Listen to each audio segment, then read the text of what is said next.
Thank you for joining us for another insightful episode of Creatives Chat, episode 45, After Show Convo, featuring Janine. Join us as we chat about who knows what. Our show shall begin now.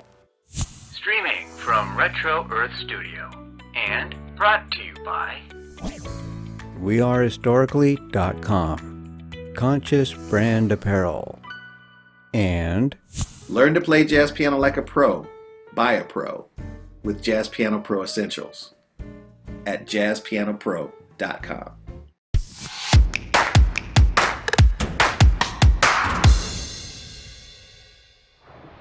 And welcome to the After Show Convo. We're going to pick up where we left off with Peter and Janine. I do know that you're part of the Haida tribe, or you have that connection.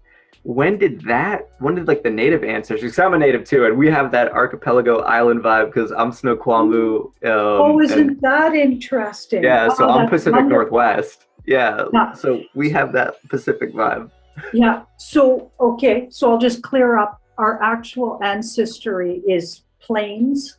Oh, okay. Who were Cree and I guess a little bit towards were the Kootenays. So my dad's people have Cree, Plains Cree, and Kootenay.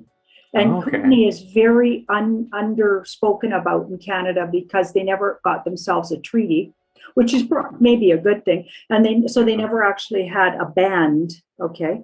Yeah. But all his children are very proud of our, ancestral, and including the French. So we got lots of French on my mom's side. Yeah. We have so many kinds of cultures. I can just jump around and pick one.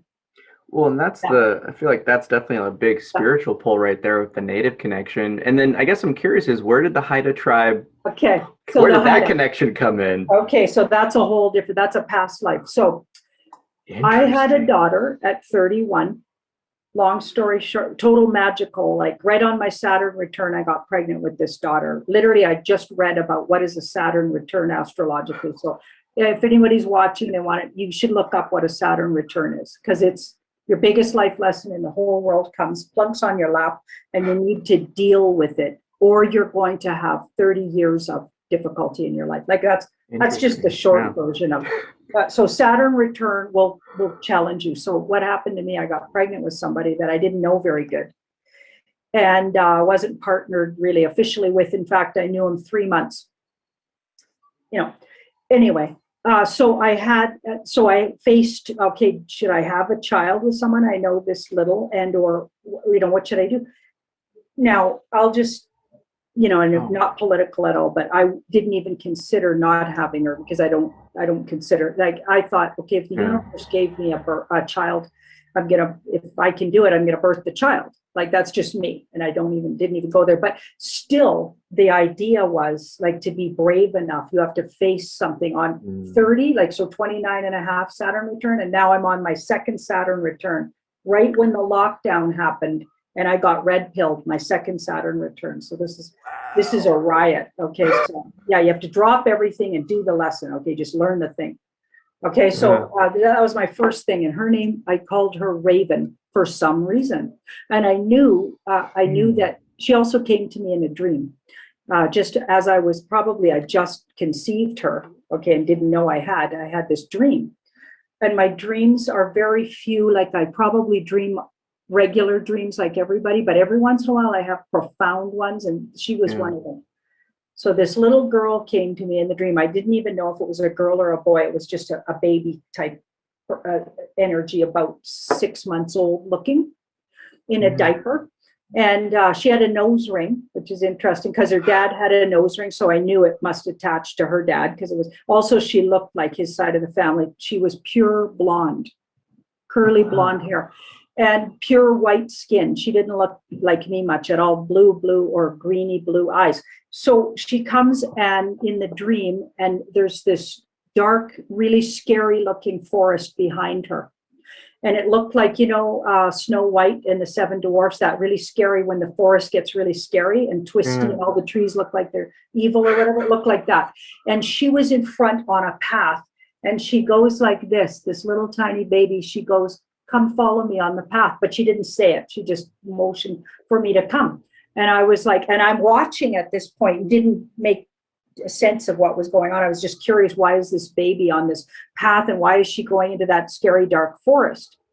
And she looked so angelic, and why would she want to go in that scary dark forest? So she's calling me to follow her, and I just remember, like a fool, and by the way, I have a Venus in Aries and an Aries rising, so I'm a fool for sure. I just went, okay, sure. And then I woke up bolt upright at that second that I said yes to that. And I went, I think I just agreed to be somebody's mom. And I woke up this boyfriend of mine, seriously. And I was like, oh my goodness, I think I'm pregnant, right? And he was like, what are you talking about? Okay, that's the earliest like anyone could know they were pregnant. I literally think she came to me. So my son did the same thing 12 years later. He also came to me in a vision. And I believe if you're paying attention, these children come and ask permission if they can come. But anyway, that's just they certainly did with me. The 2 times I ever was pregnant, they both came to me. So Raven is telling me, and if she was the hardest work I've ever done and the best thing I've ever, like, she taught me everything, like to be myself, to be in my spiritual self. She's the most powerful little human. Now she's turning 30 this year. So brilliant. But it was a lot of hard work, just like that dark forest. And it was scary because I was super immature.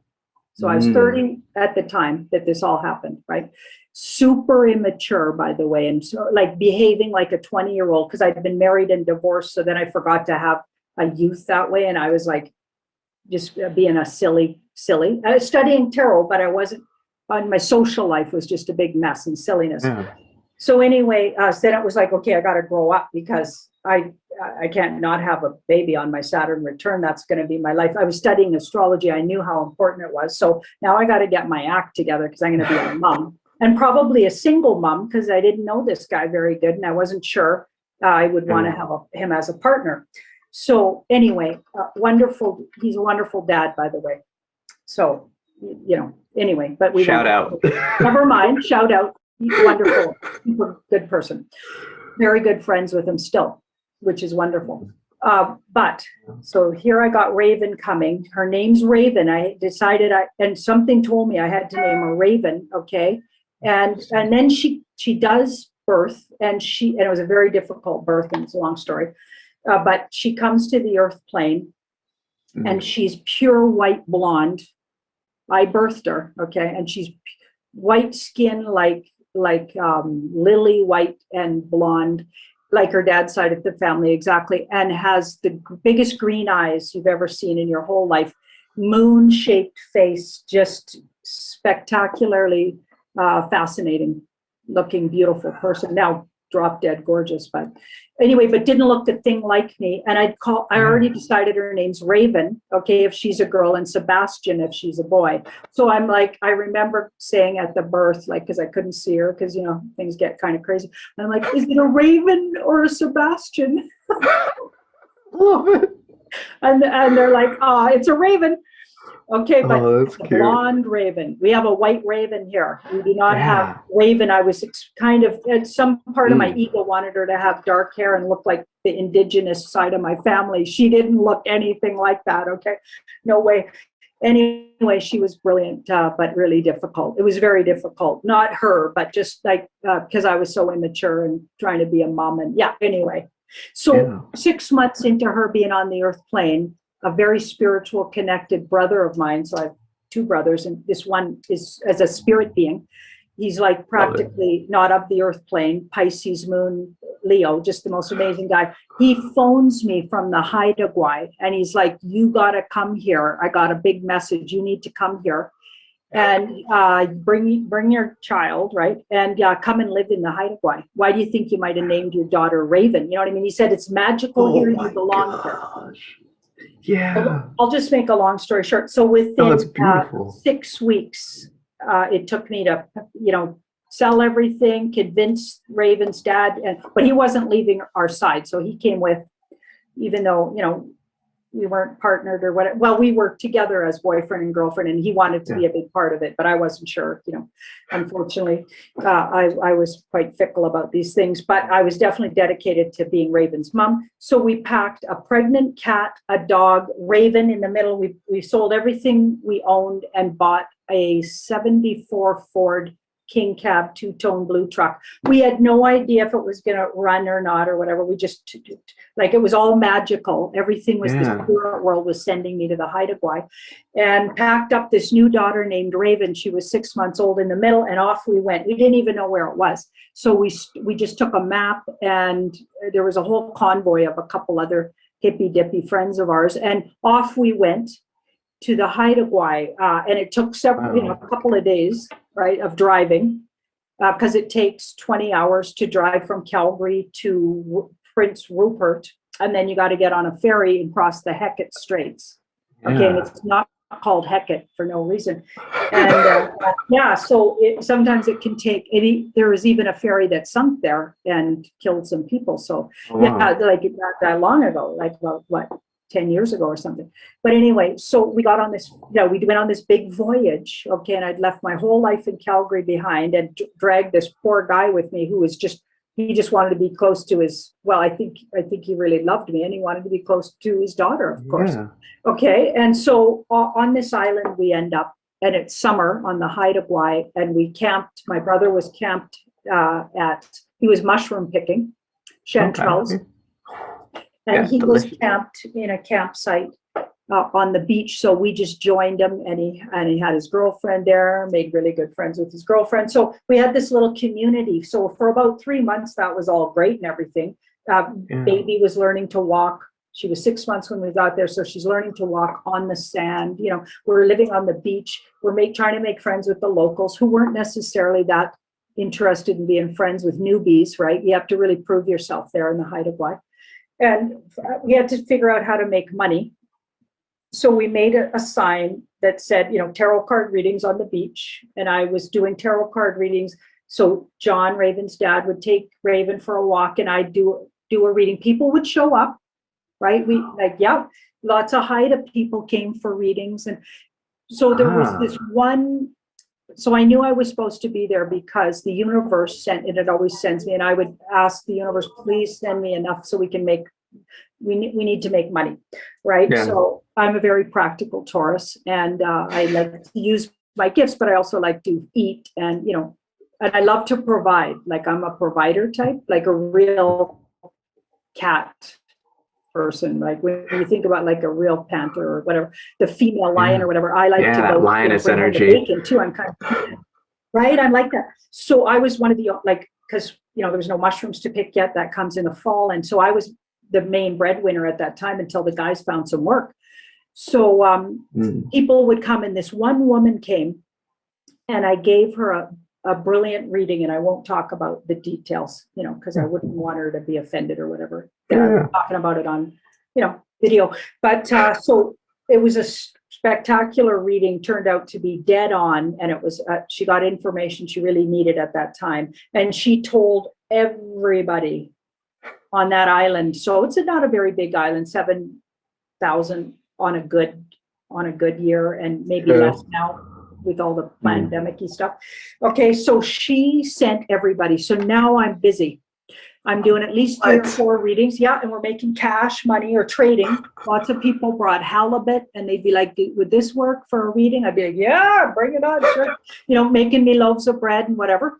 So now we're making some friends, and finally somebody found, so the rain started in September, Haida Gwaii, and we found a cabin. Somebody knocked on our window. Turned out now he's a dear friend of mine, this older gentleman, Frenchman, who knew exactly, he was watching us, and he's like, these guys are practically going to be living in their truck for the winter. So he found us a cabin. He convinced some logger to rent us their cabin, and $350 a month. So rent $350 a month for this cabin right on the beach with $1 million view, by the way. But it was kind of a dump, and it had wood stove for heat and cooking. And they supplied all the wood you needed. So we had a dry wood pile that went with the rent, which is just a riot. Like, think about it, right? So Look how expensive all of it is right now. Daughter. And then by next spring, a medicine man found me. I was hanging out in a cafe. We're bringing up our daughter, you know, on the beach, whatever. Hanging out in a cafe, and he comes over and he says, you know, you were sent here, you know, just saying, I was sent to find you, and we've been waiting for you. So the spirit world told him I was coming. Long story short. And he was brought up in the medicine ways. He was taken at age 3. Now I know his history. And they take him to an island, the Haidas, and they bring him up away from community. And he missed going to all the residential schools, thank goodness, and everything. And he was brought up with a medicine man in hiding on this island. So he was a very pure sort of, he even shape shifted, this guy, and incredible. Not to say, like, people get a funny idea about medicine training is really spiritually loving. Okay, no. It's literally teaching you magical and use your intuition. And it's not about, he wasn't necessarily unconditionally loving. He had a really big ego, actually. Lots of medicine men and or people that we give, you know, like, just because they study magic and they call themselves medicine men, and he was very mystical and taught me so many wonderful things. I studied with him, you know, for quite a while, him and a group of other people he was teaching. But let me tell you, doesn't mean, so don't give your power away to, doesn't mean they're spiritual in a good way per se. He was very connected to the spirit world and magic, but he wasn't necessarily like trying to be an angel or unconditionally loving. He had a lot of faults, just like everybody does, right? Yeah. So it taught me a lot, like, don't give your power to any kind of, just because somebody's mystical and sort of for a time you can learn from them. They're like your guru in a way, but they're not, you're your own guru. And he actually taught me to ask the spirit world to send whoever was supposed to be my teacher, and a wolf came. So a great big wolf. There's no wolves on the Haida Gwaii, by the way. So this was a spirit wolf. So I went from his training, and you know, that's a whole nother topic, and that was really crazy, like where he actually you know, did huge intuition, like he would drum for hours and get into a mystical state and then start intuiting for everybody. Because this guy was so magical and connected, but he was also kind of some dark corners to him, right? Just fascinating person, right? But anyway, I had to step away from him, and I got my wolf teacher started coming and teaching me medicine ways, and told me, this medicine man also told me that I was a Haida in a past life, and that I was a medicine man, and I was going to be trained there on purpose, because, you know, because I connected back, and that's why I ended up calling my daughter Raven, and everything went back to the Haida Gwaii. So I had past lives there. So that's, then I found out I actually have actual cousins there, because one of my dad's Kootenai relatives, his second cousin, married a woman, Lavina White, up in the Raven clan, interesting. Right? And Eagle and Raven. Right. And then I met cousins. So I actually have relatives up there, the Whites. Okay. And, but they have another last name too, that's goes with my dad's side of the family. But anyway, so like I do have actual relatives up there, but I'm not literally any Haida blood in me, not this lifetime.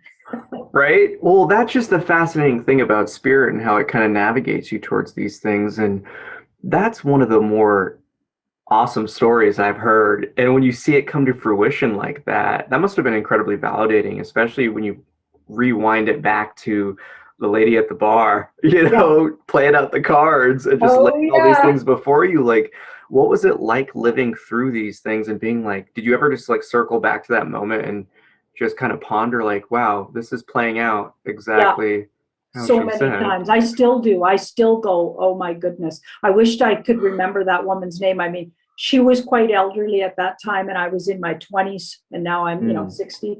So there's no way she'd still be with us. But another interesting thing, Connie Leonard, who taught me tarot after that, when I met my tarot teacher, My friend and I, my friend took me to the lesson, and then we ended up, getting involved in tarot lessons with this woman. She turns out, and I think she's passed on as well, because she was very elderly last I talked to her. She was on her last breaths, really.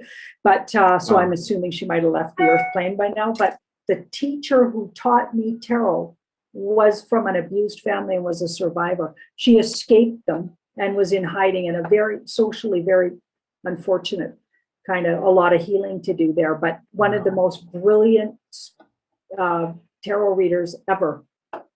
And I was so honored to be taught by her, but she had a very difficult life. Wow. Yeah. In terms of kind of the future to come, what are some of the things that you are concerned with right now, just from people that are still conditioned and programmed? Well, I'm really fearful right now. It's more like my ego's fearful. My soul feels really calm, but when I get in my humanness, it's like, I'm really scared that we don't have the kind of reveal we need. Really soon we need it, really like yesterday. So people can understand what's been going on in those dark tunnels, underground tunnels, the dumps, and the trafficking and the adrenochrome creating. And I really think we need to hear that. It is so necessary for all the survivors to heal. They've been talking about, lots of them have come forward over the years, we've seen, and they've been completely told they were, nuts and ignored. And some of them are contacting me. I'd love to have a way that we can help them that's more out in the open, so they can get more support. So they're not just in the dark trying to find support, where there's literally places they can go where they can get light workers to help them heal. Maybe they can get first grabs at the med beds. I've been getting that might be the case. Certainly for the people they're bringing out of the dumps and things, it looks like they're going to have access. Like I'm really fearful that we won't get. It'll be too subtle. That's what it is. And I really want my desire, but this is a very human desire, so I don't know if it'll get fulfilled. But my humanness really wants the royal families of the world that have been involved in this to be outed and not just 100%. shuffled under the carpet.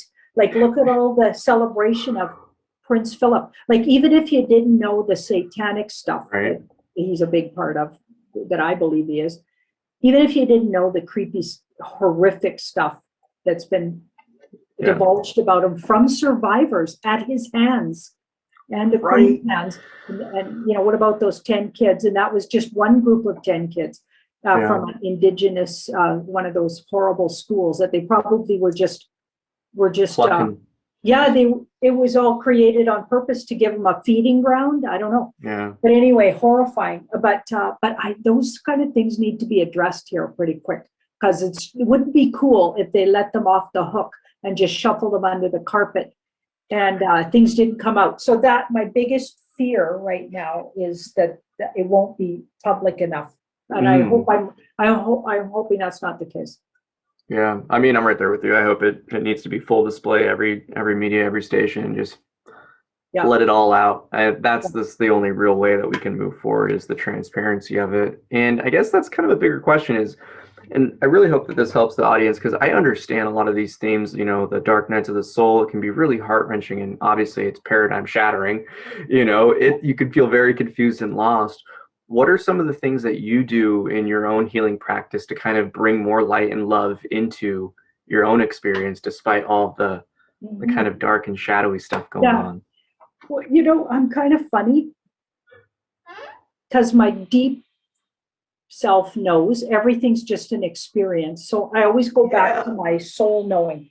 We're having an experience. We agreed to it. So we're going to come out the other side, like every bad experience I've ever had. Always, if I do the work, stay steady and try to be from my integrity, it'll always come out to my advantage and my life gets better. It's happened my whole life like that. Yeah. And my beautiful daughter, Raven, and she could be very difficult sometimes, but on purpose to teach me up. She taught me all the hard stuff, and I just thank her so much. Aww. I love it. No, I love it. Yeah. It's these deeper lessons of the heart. And I'm right there with you in terms of the bringing it back to the kind of soul consciousness level where it is the intuition. And we all are given this journey and opportunity to experience life, to heal the wounds of the heart, to transcend and overcome and tap into our divine nature. And it's awesome. Honestly, it means so much that you're sharing and you're this open and vulnerable. And it's a beautiful expression just to know that there are people that are fully aware of the inner workings of life, and you're still doing such great work. And I'm excited. I'm really excited to see how things continue to develop, because there's more and more people waking up and coming into the practices of, you know, divination, and really coming to awaken to their own powers of tapping in. I love that. I think the more empowered, like we're all intuitive in some way, and people, I'm seeing it in the comments, I'm seeing it in the emails, the viewers, everybody's like on high wake up and telling me, I'm getting emails of experiences of these, they're giving themselves permission to be the intuitive beings that they are. It's so heartwarming. That's the part that's keeping me going. Right? Oh, I feel that, because it just breaks through everything, and just you come to understand that we are gods and goddesses of creation, and we're each possible. We have the full potential before us if we really want to tap into it. Now, I was really taken back by your zodiac reading. I have never seen that setup of arrangement of cards in terms of going through the different aspects of the 12 houses. Where'd you learn that? Like, that's a good one. That was a good, I learned it. Yeah. So Connie Leonard, my original teacher, taught us that. Okay. And we didn't know astrology, or some of us knew it more than others, but I didn't know astrology as well as I do now. So it makes way more sense now. But when I first learned it, you know, as you use it, layers and layers of information can come out. So it does, you would have had to study tarot and at least know basic meanings of the cards to understand it, because all of the placements also have all of the information of the zodiac signs. So then you're talking about that. Then there's numerology over top of that, because the zodiac is all about numerology as well. So now you've got all of these things going at once, layers and layers of information. So, you know, you could talk on one zodiac for an hour, but I always try to keep my videos to about half an hour, because, and that's like, everybody's different. I get bored after half an hour of watching something, so I do it for that reason, but I do appreciate longer. Obviously, some things need deeper dives, and that's great. But that's just me, so I try. That's why I do that. So I could have talked about that one zodiac, about what the world's doing, for another hour, but it's just the way I like to keep it shorter and sweeter somehow. So it's just layers and layers, and it's also about how they're aspecting each other. So aspecting is the biggest thing in tarot. To be a good reader, you have to learn, and almost no books talk about it. So I guess I'll have to write a book about it, right? Because they're aspecting how the cards interact with each other could change the whole meaning of the card, where they sit and how they interact. Interesting. And is that just specific to the zodiac one, or is that when you do the normal, or I shouldn't even say normal. I don't know what normal is for tarot, for the 6 or 9 arrangement. Yeah, that arrangement's called the Kachina knife, and it's very direct and gets you cuts to the chase. Interesting. And I guess in terms of the tarot knowledge, how many of those different arrangements are there, and are there any ones that you're going to show us that are really unique or one of a kind? Can you create your own arrangement? How does it work? A person could absolutely create their own. Absolutely. You have to assign, the first laid down, what is that going to represent?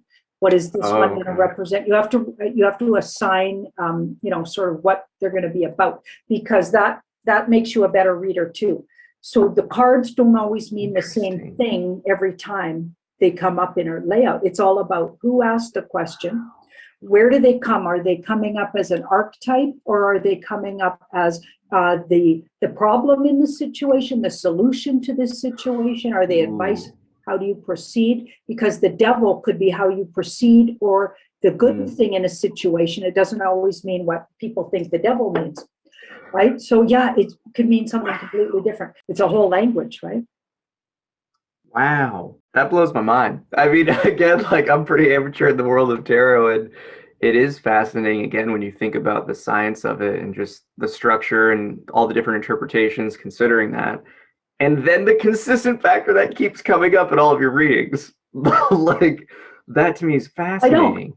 I know. It's like you can ask a question 4 times in a row and get almost all the same cards, or like very similar. Tarot is spooky. If your ego's out of the room, it's going to talk to you. It's a great tool, especially when you're going back to that original question you had, which was some card decks don't work, right? So they don't really have that. You can't really get the depth in the reading. But when you got a good deck and a good reader, my goodness, the stuff you can come up with, it's just wild. Right? Yeah, because I mean, I think that's the coolest thing to hear is how you're using it to heal people. And I mean, obviously you've transitioned more to the YouTube, but in terms of a healing practice, I'm assuming you can reveal about, emotional, mental, physical, all the different issues, but can you also channel and use tarot to communicate with spirit world or reveal things about past lives? Yeah, I've done lots of past life reading. You just have to decide that's how you're going to use them when you're shuffling. So they're tools. So you have to decide, how am I going to use this? What area are we going to? I've gone into people's homes and communicated with spirits that are living there, and I'll be like, okay, what do you need to get out of here?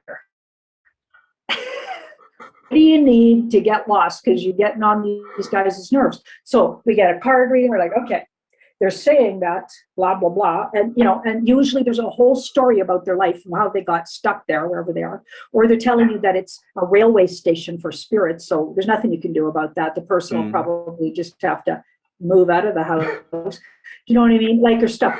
Right, it's not usually that severe, but there's usually a reason why. One time I went to somebody's house and we communicated there was an energy in her room. Okay, but turned out it came along with this old dresser she bought at an antique store.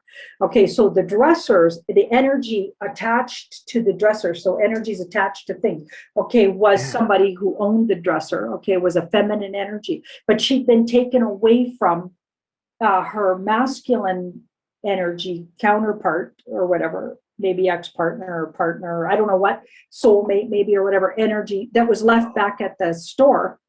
Okay, so wasn't happy that she was separated. She wanted to be back with this other piece of furniture, and I'm not kidding. So it was like, okay, and once we got that all sorted out, the woman brought the piece of furniture back and told the guy that was selling them, maybe they should consider selling the two together. Okay. I love it.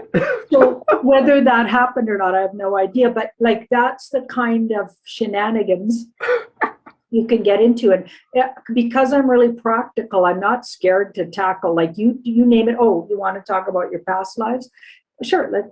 So then you tell the cards, that's what we're asking. But of course you won't get all their past lives. There could be thousands of past lives. Like, we don't even know how does time work, right?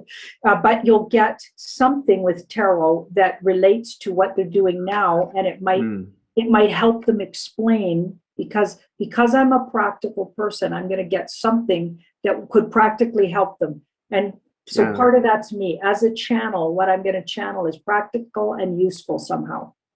So I'm not going to get stuff so out there, and some people do, and I love it. But I'm not one of those readers. I'm not going to get something that doesn't make practical sense somehow, which is why I think I might be kind of like well liked on YouTube, because there's a lot of people not totally way out there. And they still want to look at the world from a practical sense. They're just trying to figure out what the heck's going on. They got their toe in some tarot, but they're not fully immersed in. So I'm actually a good middle ground for those people, because I can talk about way out there stuff, and I get that. But I also can bring it down to a level that, okay, the way I'm going to say it is going to be grounding enough that I'm not going to say, I don't sound that woo-woo, actually. Yeah. Well, maybe I do to some kind of might be. Well, I mean, that's the thing is always, depending on what you know, that's what kind of the world reveals to you. So if you're Yeah, not into this stuff, it's completely over your head, or it's completely yeah, like, oh, I don't know, that's yeah, uncomfortable. That makes my ego feel uncomfortable. yeah. Well, I guess just to jump right into this one, do you have a favorite card? Is there one that just really speaks to your soul, or is it just kind of like your children, you love them equally? Hmm. That's a hard one. Well, I love the High Priestess, but she can be really tricky. Interesting. Yeah, she's tricky. Oh, yeah, she could be like, yeah, she's a piece of work. She's kind of like a Lilith type, Hmm. a goddess who's got some trickiness. Yeah. Yeah. I love the Empress. I love the Emperor too. Yeah. Gee, I don't know. Oh, the King of Wands. And so what do these ones mean I to like you him. in terms of like the understanding of the card and like how it resonates with Yeah. you? Like why is it a love? Why is Well, there a the little fancy? Empress can be about self-love, and that took me a long time to learn, and it's very important, obviously. Yeah. Once you learn it, though, like I'm very good at it now, and I'm absolutely like I know exactly how to take care of myself. Like when I've had a long day, I have a nice soap with some really good, yummy bath salts. And yeah, I'm very into the scents. I love patchouli and sandalwood and all the essential oils that are yummy. I burn incense. I listen to really good music that really nourishes me. So the Empress reminds me of nourishing myself and also being good to myself. I love to go shopping for jewelry. Spiritual bling. Like yeah. I try to keep it to a dull roar. And if I'm going to get a new piece, I'll always give away, like, say I was going to get a new ring for here. Yeah. I would give this away first. So I don't hoard jewelry. I pass it on to somebody who's been oogling it or whatever. And then all my friends are like that too. They've passed on, like this was a passed on piece from a really wonderful Scorpio woman. She knows who she is, right? And this, I bought this one for myself. But that was given to me. This was given to me actually. So you know what I mean? Like I pass them around, but I do nourish myself with nice things. I am a Taurus after all. I'll go buy a new lipstick at least once every 3 weeks. And I love it. Now, in terms of your painting talents, I've always wondered this question. Did you paint the raven behind you? oh, I wish I did. No, a wonderful young artist from the Haida Gwaii. Honestly, I have a terrible memory with names, so I can't remember her first name. But wonderful young woman. Like when I bought it, she would have been just out of high school. Quite a few years ago, and I bought it in it. There was an art showing at the woman that gave me this beautiful rings, her cafe in the Haida Gwaii. And this gal grew up, I believe, on the Haida Gwaii, and her mother lives there as well, and who's also very creative. So she was just going into art, as far as I knew, but was obviously a talented artist. Yeah, so I bought that from the sale. And then there's one, somebody traded me, so a beautiful artist from Calgary, Holly. And when I figure out I can't remember her last name right now, but I could send it to you once I find out if anyone wants to know. But she's really a career artist and also teaches art. And she created that beautiful piece. She knew I loved ravens. Well, she had already done a whole series of them, I believe, but she traded it for, she took one of my classes and we did a trade. It's part cash and part money for the class. Like we just did a trade. So I was thrilled to get that. Thrilled. I couldn't say no. I love that. And that's the old barter school that I like to see come back through, trading our gifts, trading our talents, and really just sharing ourselves with the world that way. And the memories, the energy that gets exchanged, it's a lot more beautiful than what we see nowadays. And with that, Rusty, hop out in. Okay. Before you agreed to come on Creators Chat, did you do a reading on us? I didn't. No, I'm very brave. I got a really good feeling when I saw Peter's picture. Okay. I was like, so that was probably intuitive. I just looked at, so I get tons of emails and I mostly ignore all the requests. Literally ignore them if it doesn't feel right. And then I just gravitated to Peter's and went, yep, I'll do it. And I didn't say why, just my higher self went, no, we're going to do this. I didn't even watch any of his other interviews. I just saw his picture and that my higher self went, yep. It either goes yes or no, yes or no. Yeah. All day long. I listened to it. So I'm just really funny. Like I never listened to a single human my whole life. You can ask my parents, and probably what kept me doing what I do well, and if I do it well, and I think I might do it well, is because we got to be good at something, right? And I happen to be good at that. Is because I literally don't listen to other than being CNN like a watcher. So I think I did that on purpose to understand what people are going through. Yeah. Because I really don't listen to anybody or their opinions. Just because someone said something doesn't mean it's true. I always go into my intuition and go, okay, what's right about this or wrong? And I instantly myself will tell me, and then I go with it. So I don't use my logic really. I'm more like instinct. Yeah, the intuition, just let it flow. Yeah, and I don't question it. Yeah, but you don't. People will talk themselves out of it. Yeah, and I don't. Even if it seems impolite, I totally ignore people that feel like there's nothing we're not gonna work together. There's no reason to work together, even if they could be a nice person or whatever. If there's not a soul contract reason to spend a lot of energy, I'm not going to waste their time, and they're definitely not going to waste my time. So like the spice. Yeah, I identify with you as far as being red-pilled recently. Yep. And I would say, like, a year ago, around this time last year, I honestly avoid politics and religion. I've known from the get-go that religion is just a man-made control mechanism. You bet. And politics is the machine running it. Good one.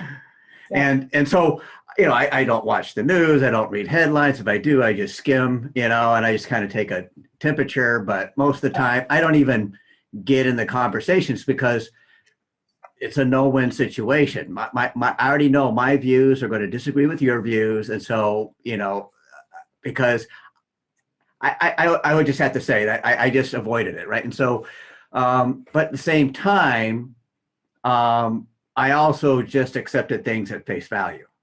So I would read I just scan the headline, get a temperature, but I didn't realize I'm taking the temperature from the wrong end. And so I just came up with that. And so, so I asked Peter one day, I said, so, it was glaringly obvious whose side Peter was on by around March, April last year, that I just kind of asked him, like, are you really, and this was brave of me because, like I said, I avoided conversations like this. And Peter is someone that I love and respect, and I see as a critical thinker, that I would like, what is it about you that makes you lean in that direction? Because because I get that you make up your own mind. The Black Jewish Native man, you're supposed to hate this guy. And so to me, it was just like, okay, so rather than just, because part of me is just like, avoid the topic. The other part is like, I gotta know. And so I asked Peter, and then, 3 hours later, I'm in this completely different world, paradigm shifting experience that it was touch and go there for a while. My whole reality was upset, like inception wise. Cities blowing up in my mind. Like everything I knew was now being challenged. Everything I thought that was real and of substance now was just false and a smokescreen. Yeah, smokescreen. Yeah. And so I do have a greater appreciation now for the awakening and empathy for those who are just coming to the understanding that the world that they thought was their reality is now just a make-believe, made-up Yeah. Hollywood movie. Yeah, and so I understand where you're coming from, and so I want to say I applaud your fearlessness.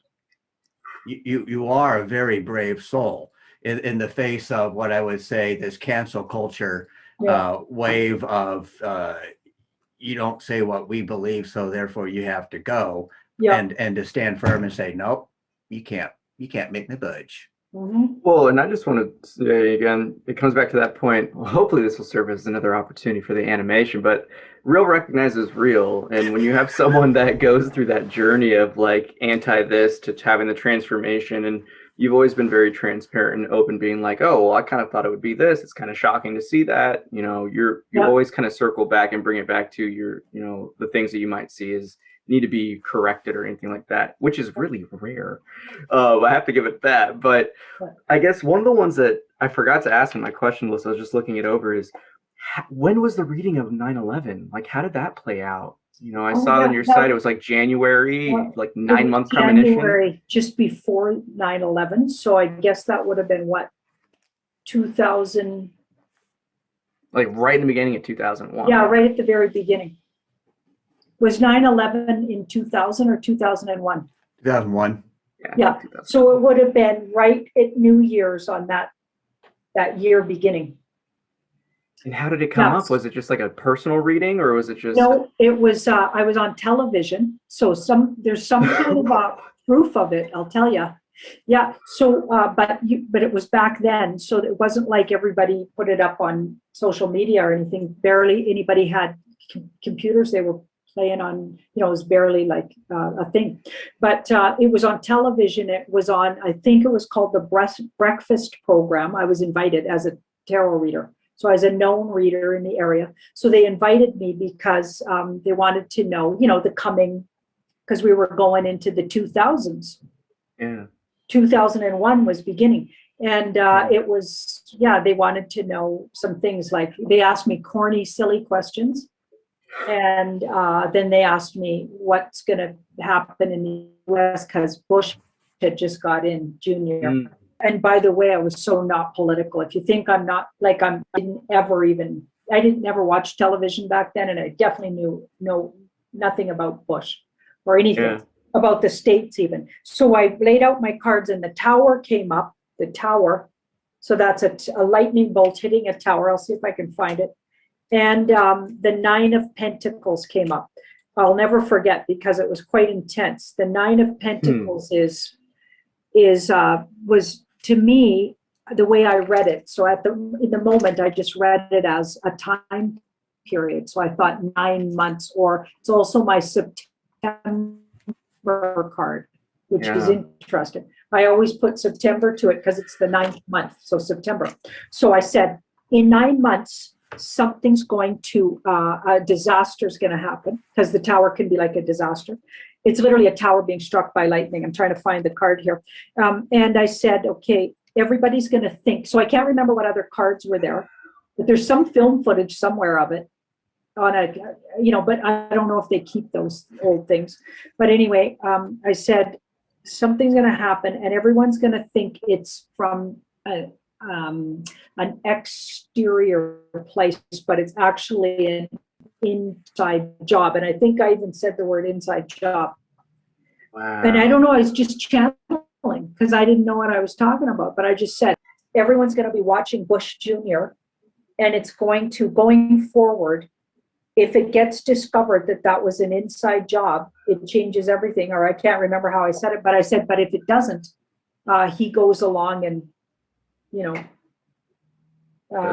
things are kind of, I think I alluded to it being a cover up, but I can't remember exactly what I said, but it wasn't maybe those words exactly, but it was like something like that. And I didn't even remember doing what I said. And then after 9/11 happened, a bunch of my clients at the time who had watched the program, because all my clients were watching, because I told everybody I was going to be on the breakfast program. So I'd forgotten all about that reading, like you often do when you channel. And they phoned me or wrote me and said, oh my goodness, Janine, you predicted this. That was 9/11 you were talking about. Yeah, so that was wild. Yeah. That's a trip. Yeah, there it is. Wow. And the camera zoomed in on it. When we were talking about it, it zoomed in on the tower and went, oh, that looks scary. You know what I mean? Yeah, and like the people falling. And it's literally called the tower. The more I looked at it with the cards, the more suspicious it got. There's the 9 that came up across from it. 9 of Pentacles. Okay, and then I can't remember what triggered me to. I'd have to see the whole layout again. But some other cards just triggered me to start talking. And it was just channeling out my mouth because I didn't really intellectually put it together because I didn't know what I was talking about. I had no idea about false flags at the time. Or I couldn't have even thought of those kind of. I just said it'll look like something happened from exterior, but it was inside the country this happened. I must have said that 2 or 3 times in the reading. So I just remember repeating that this is an inside job. Yeah. I love it. I love it. It's so cool to hear you talk about your experience of when you are doing readings, because it's the exact same in terms of all the spiritual practices of people in the flow and in the zone is you're just in that higher self state where it just comes out. Universe expressing itself is how I like to kind of see it. Yeah. So it's like I'm right there with you when you don't remember what you say sometimes. Yeah, like I have that in sessions all the time. Like that is this week was just like, oh, could you say that again? I was just like, what did I say? Yeah. You're just channeling.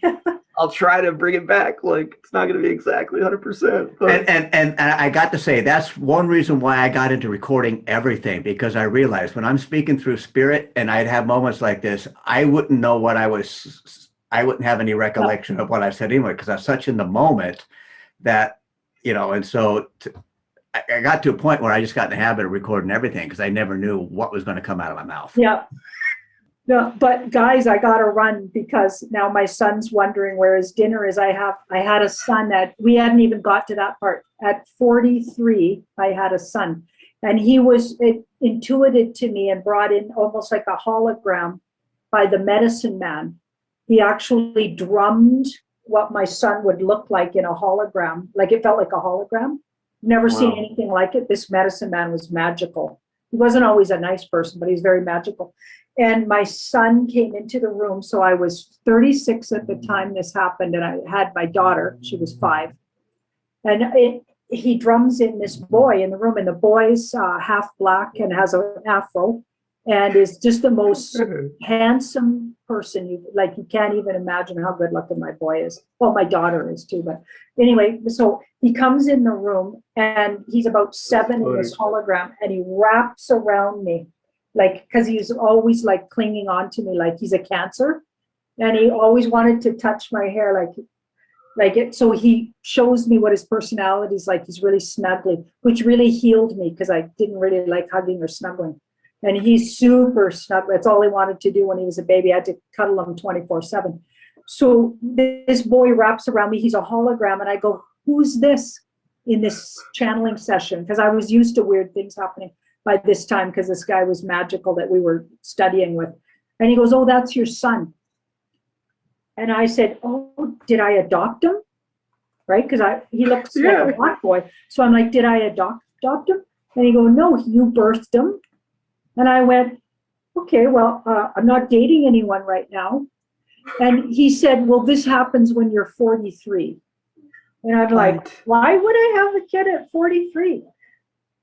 Okay, and the guy said, just trust me, you're gonna have this boy and you'll be 43. I'm like, okay, and sure enough, 42, and I'm missing a fallopian tube, and I had just had a bad experience. Let's just be honest, I had an IUD for years and years and years, and so I couldn't have possibly got pregnant with Cash, but the universe was very sneaky. So I'm dating this Caribbean guy. Forgot all about that reading. I'm crazy in love with him. I'm in my 40s and I've still got an IUD. And so, I'm safe. And I've been using that for years and years, never got pregnant ever since Raven. Yeah. Okay, so then I get what they call tubal pregnancy is an old-fashioned word for it, but I forget what the other word for it is. But anyway, it's like, so a pregnancy's in the wrong place. It's in your fallopian tube, and it can cause internal bleeding and death even if it goes. So anyway, emergency, I get my fallopian tube taken out. And they had to take the IUD out, right, and home. And then I go back for a meeting with my doctor, and she says, well, we could put an IUD in again, but you are over 40 and you are missing a fallopian tube, and there's very little chance you'd ever get pregnant. Okay, so, but I make an appointment because I'm very cautious, and I say, well, let's get one in about 6 weeks. In that time, I got pregnant with Cachet, which was a straight up miracle. Anyway, because my IUD was out for once. Okay, so the universe is very sneaky. And boom, then I remembered the reading and went, well, I gotta have this boy too. I gotta have this kid. And I knew it was a boy, and I knew exactly what it would look like because the whole reading came flooding back to me. I'm like, oh my goodness, this is the boy. You should see him with the big afro. And now he didn't always have an afro, but I resonate with that. I used to have a fro as a little kid. oh, he's so cute. Oh my God. See if I can find a picture of him. But yeah, it's just, the world is just so weird. Everything that ever happened to me was weird, trust me. And I just got used to it. It's like, well, whatever, that's just what happens. This is the stuff I wanted to hear because I'm like, I see you. I've seen you for months now. I'm just like, what is her backstory like? Like, how did she get into this stuff? And like, how does she discern so well? Because that's the biggest thing that I've seen from other readers and just ones that I know personally. It's the discernment with the cards and really being able to tie together the bigger picture of it. It's very interesting to see the objective nature, and because that's why I was curious about your protocol. It's like she's very scientific about this. Yeah. Like, Yeah. Yeah. Well, Right I on. appreciate You guys are awesome, by the way. Thank Oh, you. and thank you so much. Thanks for time skipping with us. We appreciate it. Everyone, have a happy always. Roll the outro. That concludes this episode of Creatives Chat. Thank you for watching. Join us every Thursday at 3:33 p.m. Pacific Daily Time as creative minds get together and chat about who knows what. View more episodes on our YouTube channel. Don't forget to like and subscribe. Thanks again to our sponsors for making this show possible. Thank you, We Are Historically, for your conscious human apparel. Shop online at wearehistorically.com. Hi, I'm Darius Wilrich. I'll teach you everything you need to know about playing jazz piano like a pro with my 12-week online video course and downloadable guidebook, Jazz Piano Pro Essentials. Enroll today at jazzpianopro.com.